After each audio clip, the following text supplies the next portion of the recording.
Welcome to the Shadow of the Script podcast. I'm your host, Jared May, and I'm joined once again by the analyst, Ryan May. We're here to talk NFL football week 2. And as we mentioned in the previous podcast, the product of the NFL is subliminal to the college football one, as we saw this as past of right weekend. now. So as of right now. And we're hoping the NFL turns out to be a lot better, but we watch those games on Saturday and then watch the games on Sunday, and we go, oh, man, I kind of miss Saturday.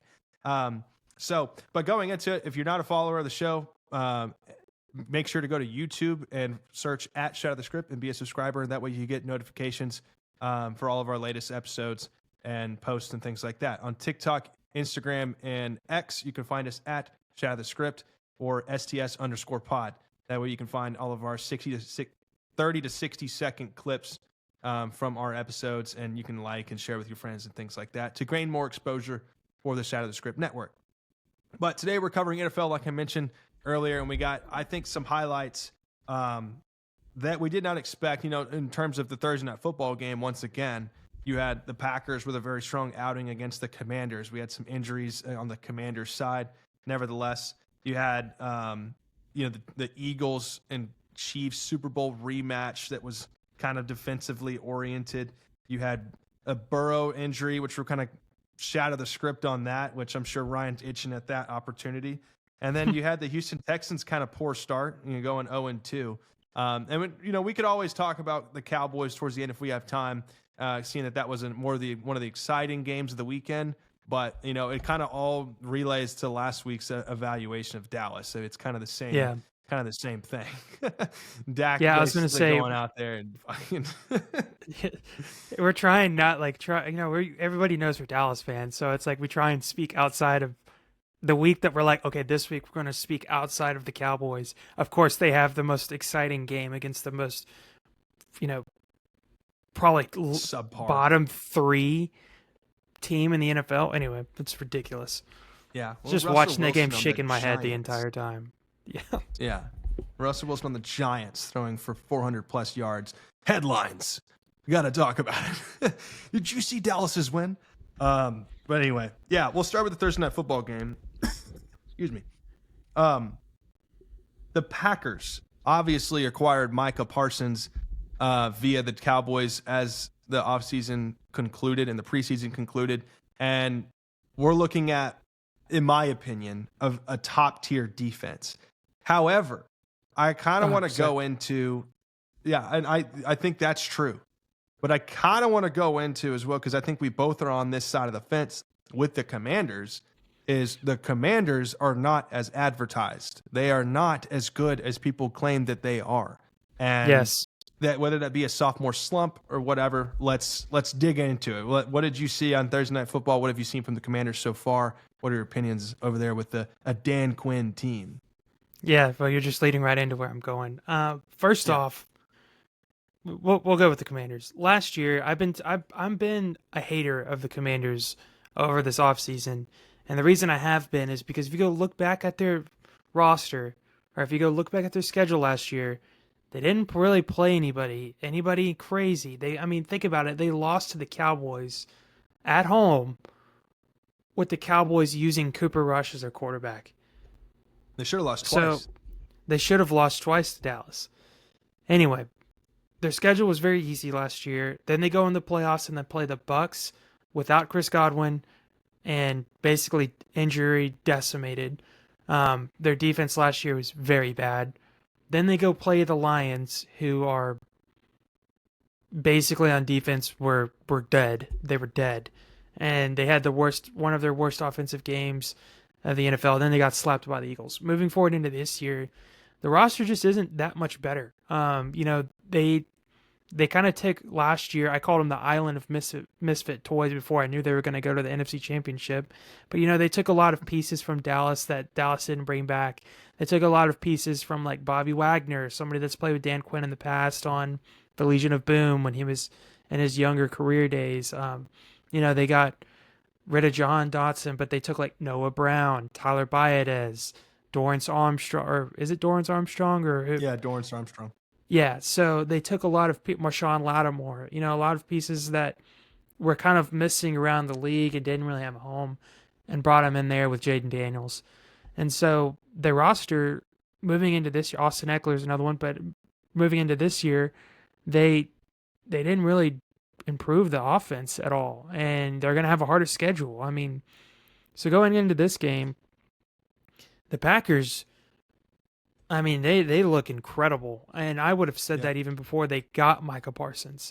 Adding Micah Parsons to that defense is one thing, but that defense is lights out, swarming all over that receivers during that Sunday night game. But I mean, this goes back to Dan Quinn. The roster is not very good for the Commanders. You know, they don't have an elite level roster like the Packers do, or I would say, you know, a lot of the players on the Packers are underrated. You know, or the Ravens, or the Bills, or the, you know, Eagles. They don't have that kind of roster.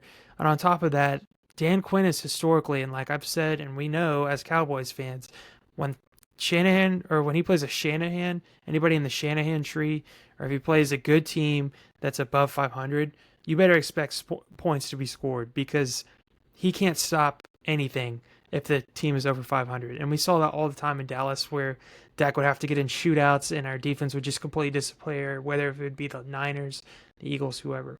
That's the same case for the Commanders right now. I mean, that game, the score was 27-18. That game was over at half. It was the over. Packers just started. Yeah, the Packers just started like doing a bunch of stuff in the red zone that they didn't need to do. Tucker Kraft was open at will. Every receiver they had was open at will. Josh Jacobs was running up the gut for 4 or 5 yards of tote. I mean, Josh Jacobs averaged 3 points. He carried the ball 23 times. He averaged 84 yards and a touchdown. So he averaged 2.7 yards a carry, but I mean, as a team, they averaged 5 yards a carry. 4.5. So it was at will. And I'm telling you, the Commanders are going to have a tough time doing that. That was the worst game I've seen Jaden Daniels play. I'm not saying Jaden Daniels is bad, but yeah, they couldn't do anything to stop the Packers. The Packers just had it their way all night, and then just kind of toned everything down as the game went on. So yeah, that's my thought on the Commanders. I've been low on them this offseason. I don't really see them. I mean, if the Cowboys get their defense together, I think the Cowboys are a much more exciting team than the Commanders this year. Unfortunately, our defense looks like a high school football team. So anyway, I just, from what I saw in the Commanders, this is how this game I expect it to go. To wrap up everything I just said, Packers honestly are my Super Bowl favorites out of the NFC, and the Commanders need to get their shit together.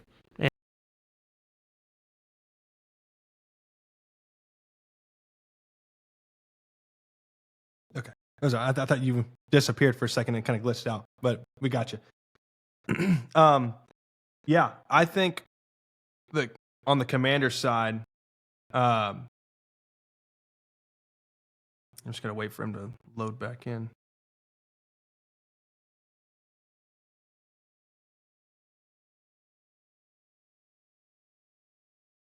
You hear me? Okay. I can edit it. It's fine.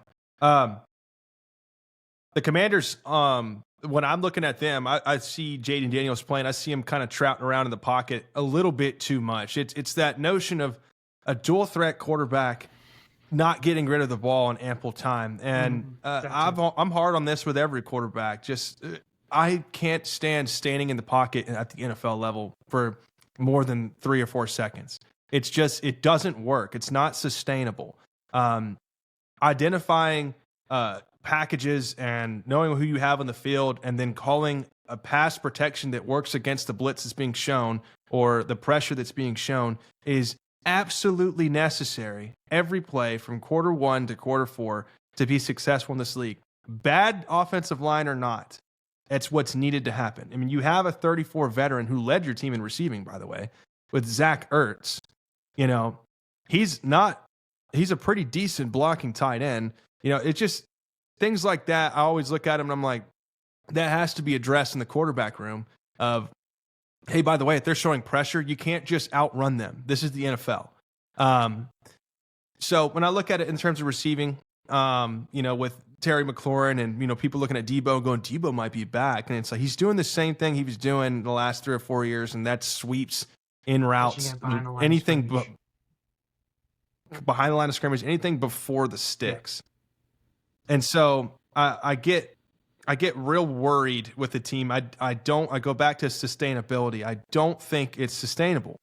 And we looked at it before the season started and was skeptical with the Commanders, saying, well, I think this is going to be an 8-9, 9-8 type football team where they're scrapping for that 8th or 9th win at the end of the year. And we expected them to be a front runner in the NFC East. And obviously, if they go and play the Eagles right now, I could see the Eagles completely shutting them down. And then additionally, I look at the Packers side. The only thing that boggles my mind with the Packers is Jordan Love looks amazing. That's one. But the only thing that boggles my mind is the receiving core. It's built with a bunch of like gadget guys almost. There's no clear wide receiver one over there yet. Matthew Golden hasn't taken up the reins. They haven't really gotten him involved that much, although 2 big-time throws were negated by an underthrow or a contested drop that were catchable. So maybe he is getting involved more so. But Jaden Reed goes out with a broken collarbone.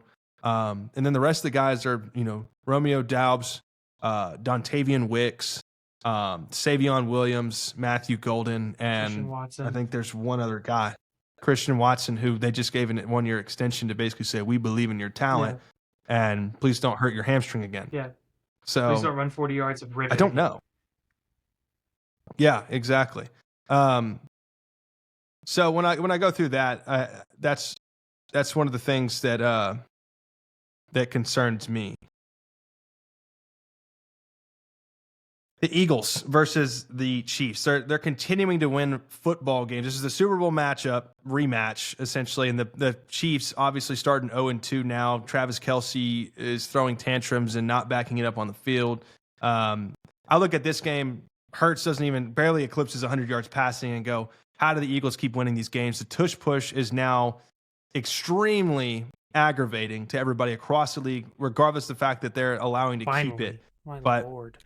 I'm starting to get real upset with it because they're now breaking the rules pre-snap, and that's completely unfair. I mean, guards are jumping. Sorry, it's been driving me nuts for a year and a half. They've been completely lining up, completely offsides, false starting, or like in the neutral zone, and nobody else can do it. And then they're like, "Oh, stop it!" And it's like, "Well, you can't. You can't even see the ball." So sorry, go ahead.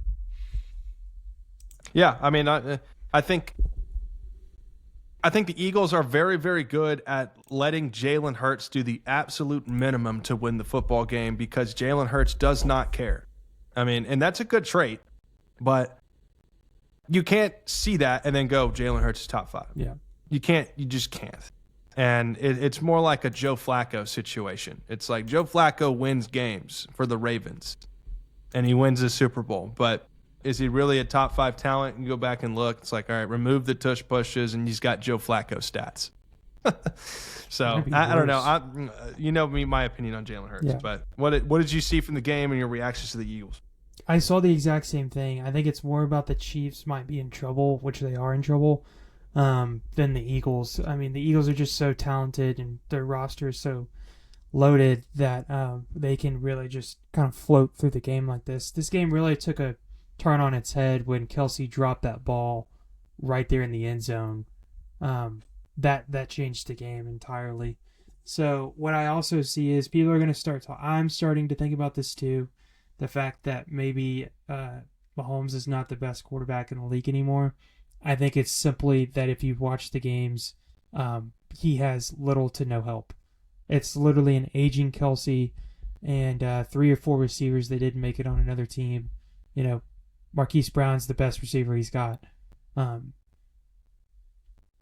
Rice is on suspension and Worthy's hurt, and then you've got 38-year-old Kelce out there trying to, constantly dropping balls or fumbling. I feel like that's been the name of his game since he met Taylor Swift.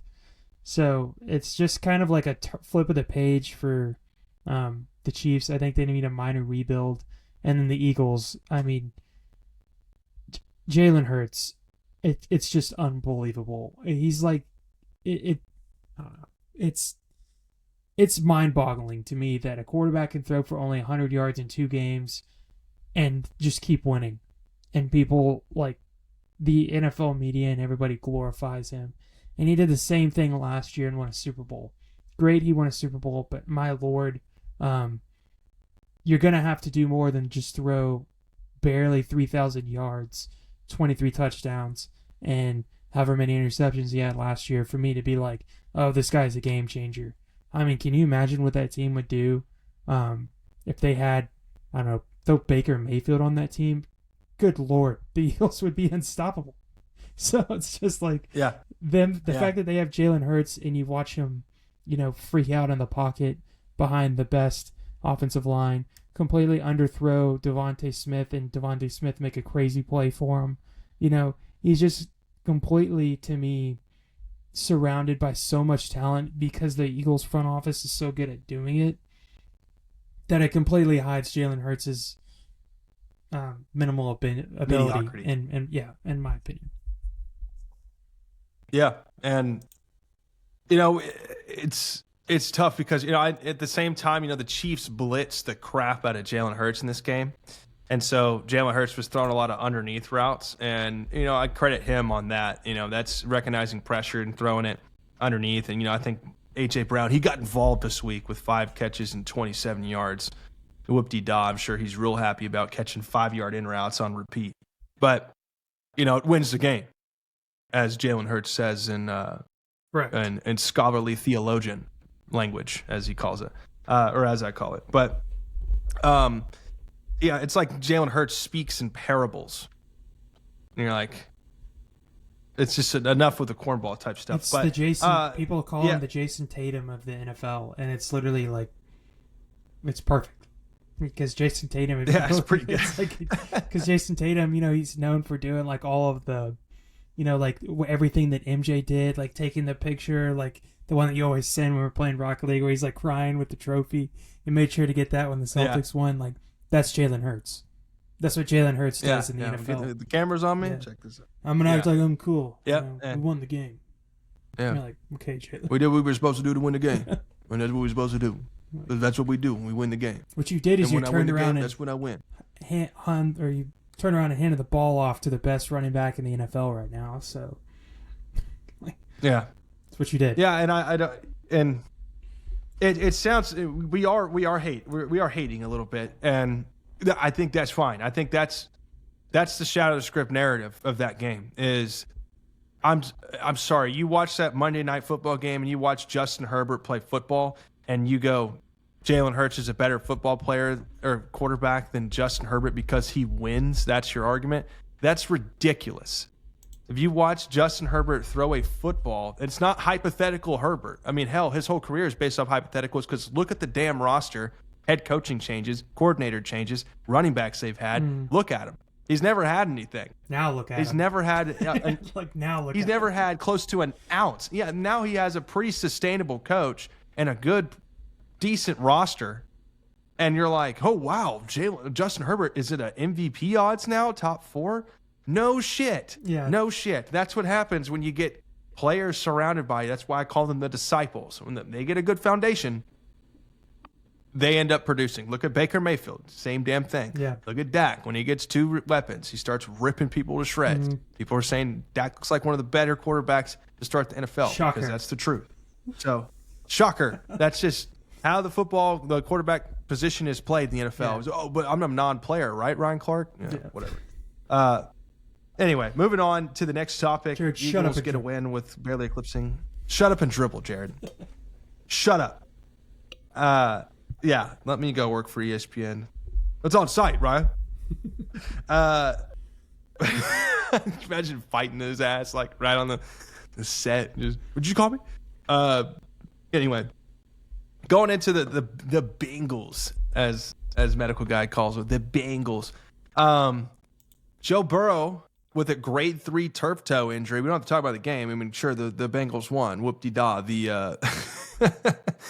But he's out for 3 months, he's on the IR, closer into December. Historically, nobody has came back from that injury. So I think he's out for the year. That's my notion. Which would then bring up which argument, Ryan? I mean, you gotta Your start argument. asking yourself: Is he injury prone? I mean, what is this? Torn ACL, hand, now foot, and it reminds me. And this is sad. I mean, we'll just go through this right now. I mean, when you had MVP aspirations this year, after last year, and they finally started season 2-0, and he's out. He's gone. So a lot of people are talking online about how this reminds them a lot of Andrew Luck in the situation with the Colts when Peyton Manning left and the Colts kind of took a downturn, lucked into Andrew Luck, and he just got absolutely battle ravaged throughout his career because they didn't do anything to help him. And meanwhile, he was a generational talent. Now, this is kind of the same for Burrow, but at the same time, how much longer is Burrow gonna end up playing in Cincinnati? And I've been saying since he went to Cincinnati and he went to the Super Bowl, like I've been telling Jared this for a while, he won't see it again in Cincinnati. He just won't. They don't do a good job of building their roster. There's a reason that Cincinnati's never won a Super Bowl. That it's just time for him to start thinking. To me, if he really wants to have a long career, might want to kind of look up and look somewhere else if he can.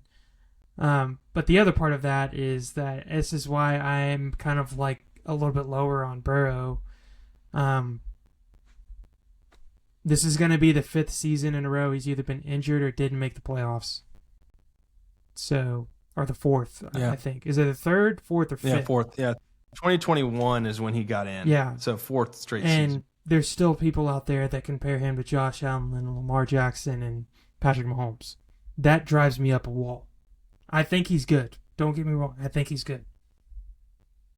But those other quarterbacks are constantly in the playoffs.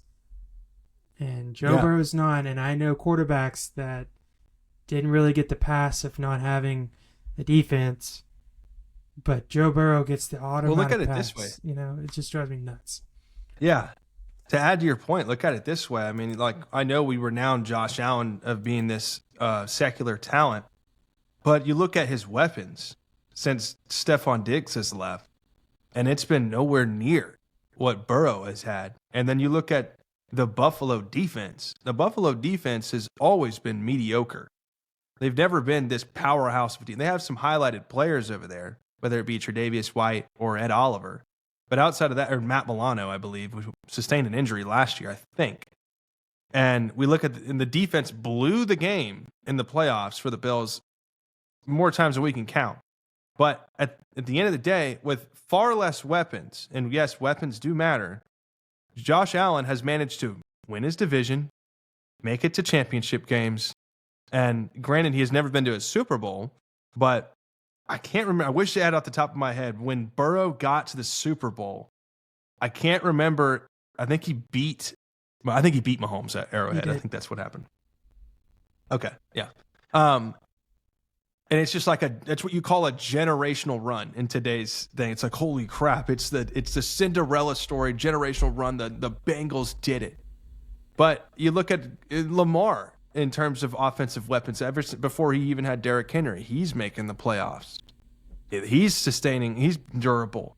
And so I just look at, you can't cross-reference that and go, well, this product over here has been out of service for 4 years, but it's just as good as the one that's been in service for you for the last 4 at high efficiency. You should buy it. And you're like, no, I don't want to, but that's not even, there's no proof that works. Yeah. That it's the same thing. And it goes back to the poverty organization, is they're not going to win. They don't build the team. I mean, hell, they have a hard time paying their first round draft pick, which makes no sense. And he had an instant impact when he came back.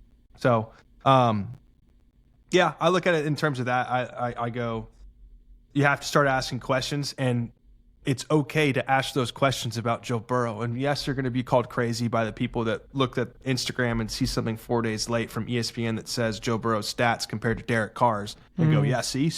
Yeah. But, you're not going to, if you're a non-casual, you get super frustrated with having these conversations with people at a bar or with especially your work folks. Yeah. My God. It just gets infuriating because you want to go on this 10-minute tantrum of why they're fucking wrong. And it just, you just got, you know what? Yeah, like, maybe. it's okay. That's like, what I usually am with. All that to say, I think it's okay to be like these guys are tier 1. Joe Burrow is just, he's a tier 2 guy. I'm sorry, he is. If you can't make the playoffs, and it's not just been last year when he had no defense, it's like you got Jamar Chase and T. Higgins. That's arguably the best receiving core, that alone. And at one point he had Tyler Boyd too. At some point, I'm okay. I'll just be honest. As a Cowboys fan, I'm tired of hearing the excuses that all of you blame the guy that I have to root for. All the excuses, he gets every pass in the book, but meanwhile, the guy that I root for, those don't exist. That's what drives me nuts. And I just think he's a tier 2 guy. I think he's great. I think he's a good quarterback, but the evidence is not showing that. Last year it did, but what I mean is the evidence to get in the playoffs is not there. Some of those factors he can't control, just like Dak can't control those factors. So I just think he's a tier 2 guy. I'm sorry. He doesn't do something that my criteria for that is Mahomes can control a game that nobody else can do. Allen can throw a pass like nobody else can. And Lamar can run a football like nobody else can at quarterback. That's why those 3 guys are in the tier 1. All 3 of them have something that nobody in the league can do. Burrow does not have that, in my opinion. That's why he's tier 2. That's true. So it's the truth. Yeah. And to support your claim, if you listen to 3 years worth of this podcast of us talking about our own team, we're not some blindly loyal fan that just goes, whoa, what do you say? All of my players are top 5 if you don't think so. No, we don't say that. We are very realistic about our team. I stand full-heartedly on that take. Yeah, I mean, I'll tell you right now, I don't think I've ever made a take where I go, that's emotional bias. Yeah, I'll tell you. Yeah, there you go. I'll tell you right now, Trayvon Diggs is a shell of himself. He's cooked. Yeah. Donovan Wilson sucks. He's so anyway, bad. we got one. Yeah, they said Donovan Wilson, hey, Donovan Wilson got an interception. Yeah. I was like, boy, that shit was gifted to him. Yeah. I was pissed that he got that pick. I was like, man, he's had a horrible game. I hope he does better. He's an Aggie. Okay. We got time for one last segment. It's the Texans' poor start. We're going to talk a little bit of C.J. Stroud and then wrap this puppy up. C.J. Stroud, protection schemes.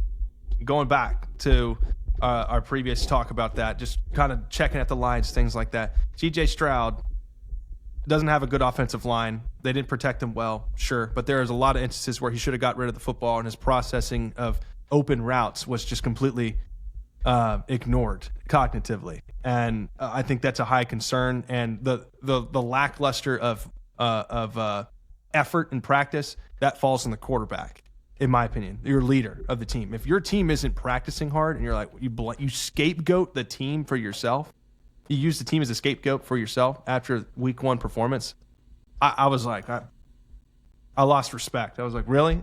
Y'all lose 9-14. You go, well, we got guys in practice that aren't trying. It's like, that's on you and the coach, but that's on you offensively. It's like, you see people slacking, bro, you guys step up. Right. So that was that's really my only take on that game. Everything else seemed to be, that's Baker Mayfield in dramatic fashion. Yeah, that's Baker with a Mayfield good score prime time at the end of the game. Yeah. That's Baker. I don't know. I'll keep it short and sweet on Stroud. I've been saying this for a while, and you can't jump to conclusion after 1 year of evidence. That goes for Jaden Daniels too. Going into this year, basically C.J. Stroud.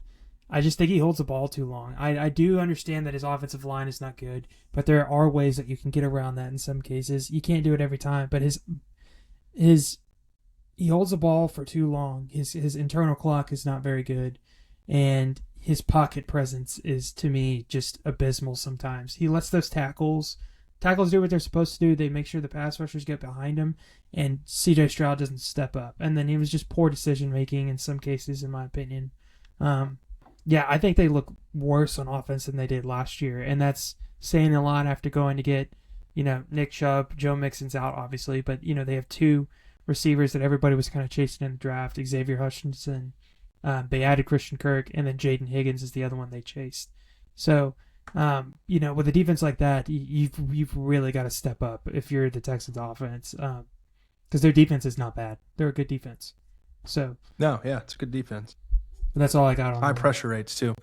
Yeah.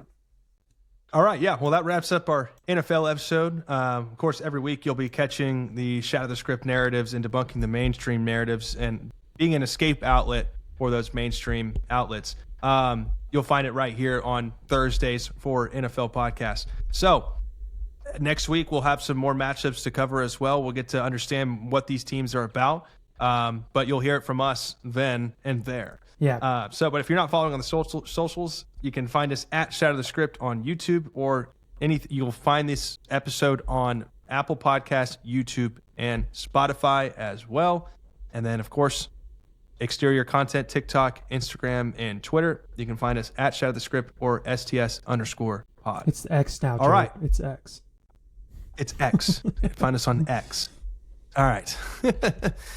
All right, well, this was a fun episode. Thanks for joining, Ryan, and we will catch y'all later, and we'll see what happens as the season goes on. Yeah, hopefully football gets a little bit better, so on the NFL side. Yes, the product needs to increase. Yeah.